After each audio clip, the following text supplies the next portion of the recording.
Hello, I'm Eyal, the founder of SnoopChess.com, and I would like to show you how to use the system to find online users in chess.com and leeches. Okay, so first thing first, we need to log in. We can use the Google account to save some time.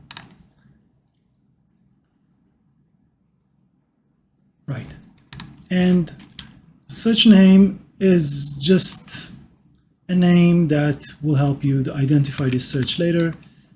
Full name is important. That will be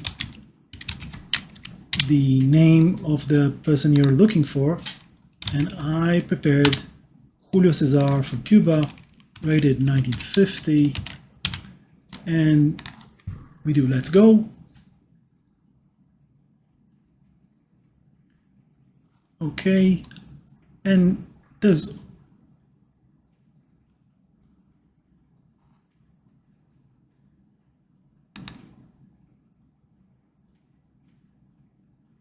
okay, we got results here, and in this case, we see a very good match here. Actually, there are several that could fit, but the best one is Julio Cesar, and this guy is from Cuba. And if we go to this account, we can see that this is really Julio Cesar, rated as we expected, and this is the guy. We can see the username here on leeches has 67 on it, and the guy we're looking for is actually was born in 67, so it can't be any better. This is the guy. Okay, this is the guy. So next thing we do, I'm going to show you how we search for people that we need games to locate them because they didn't write their full name in their profile in leeches or chess.com.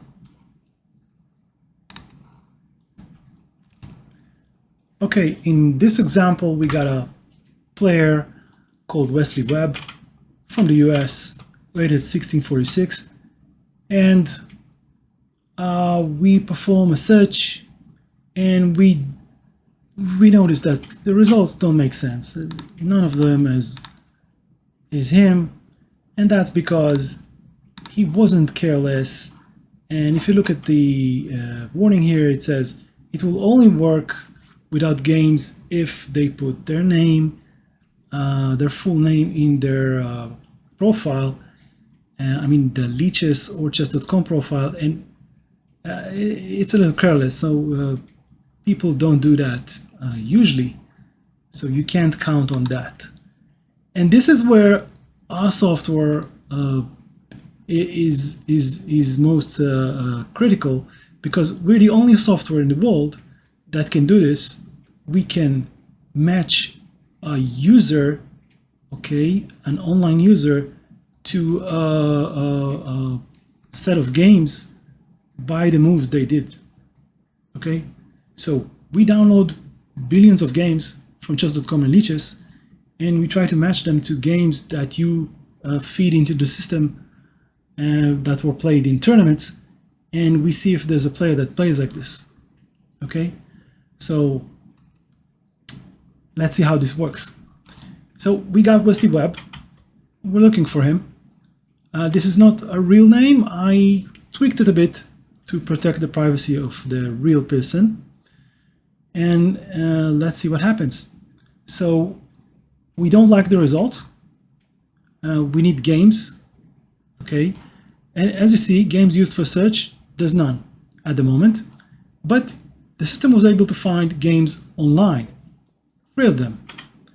So we can press the green arrows next to each game we think represents him. In this case, all 3. And now we edit them. And next time we do a search, it's still not done. Okay, I know he's on chess.com because I prepared this. And if you don't, you need to check them both. And now I do perform search.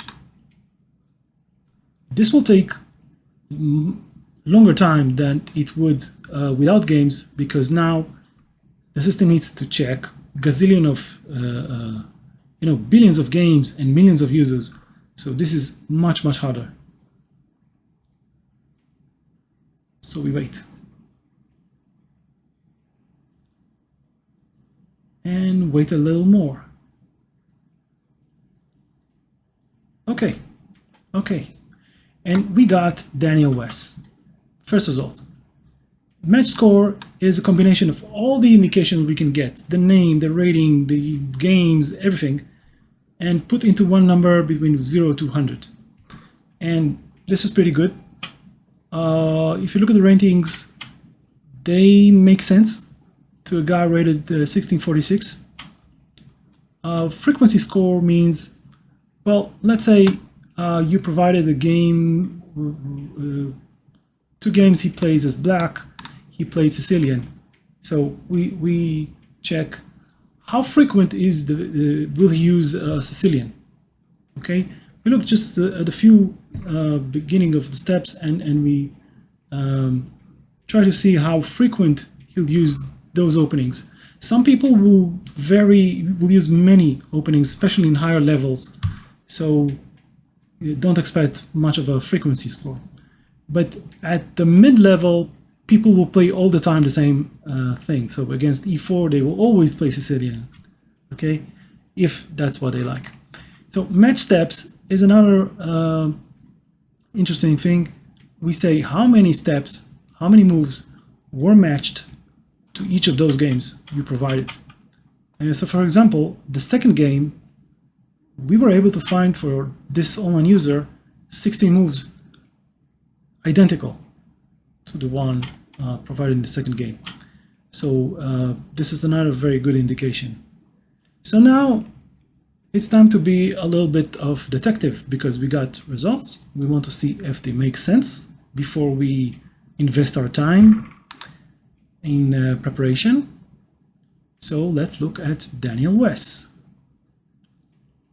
Okay, so we're looking for clues. This is, every player will have different clues, but in this case, username is Daniel West, and this is his USCF chess federation page.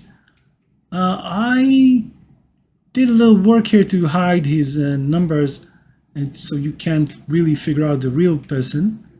But you notice there's a Daniel here. Okay, so, and the user has a Daniel. So this is a very nice clue here.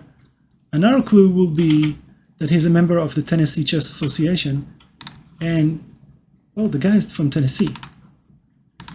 So given all of that, I can clearly say we got him. Okay, we got him. Now, I want to show how important it is, and just briefly, what can you get when you know who you're playing against? Okay, so let's go back to the previous example. Let's see this guy, Julio Cesar from Cuba, and we go to Lichess. We open the Opening Explorer. Let's say we're going to face him as black. So we can change it here, and we play usually e4. So let's see what he does. So 96% he'll do this, Sicilian. And then let's say we want to play this. So 99% he'll do d6. And then you can go on with your moves and see what he does against them. And these are standard moves, most typical moves in this opening, main lines. And now he does something very interesting. He does a6, which is called the Najdorf. So already with this user, we are definitely know what we're preparing for. This is already very critical information for preparation. But we can go even further. Let's say we like to do this. we know we can take specific variation and we can see up to move 10, move 12, what it's going to do. In this case, he does e5.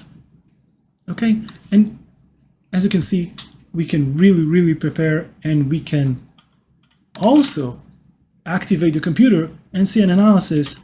Maybe he does a mistake. Maybe we can take advantage of something he does. But this is not the intention of this. I mostly wanted in this video to show you just how to use the system. So what if, okay, in this case, we had 3 games that the system found. What if system didn't find any games, and we want to still use something? Maybe we got a game from a friend who played against him like a year ago, and he just tells you the moves or gives you a photo of his notebook with the moves. Very typical to chess. And in this case, what we can do is we can do learn, open Lichess, it's free. Go to learn, study, create a new study, a few clicks, and let's say we're gonna face him as black, and in the game he played, let's say something like this. I'm just playing around, I don't know. Let's say this was the game. Doesn't make any sense, but whatever. Okay, just for the example.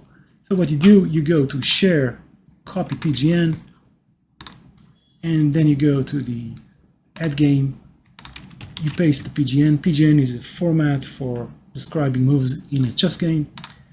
And let's make sure you take the color that he was playing in this game. So he was playing black. You do submit game, and a few seconds later, the game will appear here. And now, once you do perform search, it will use this game also. Okay? So I hope you enjoy it and have fun.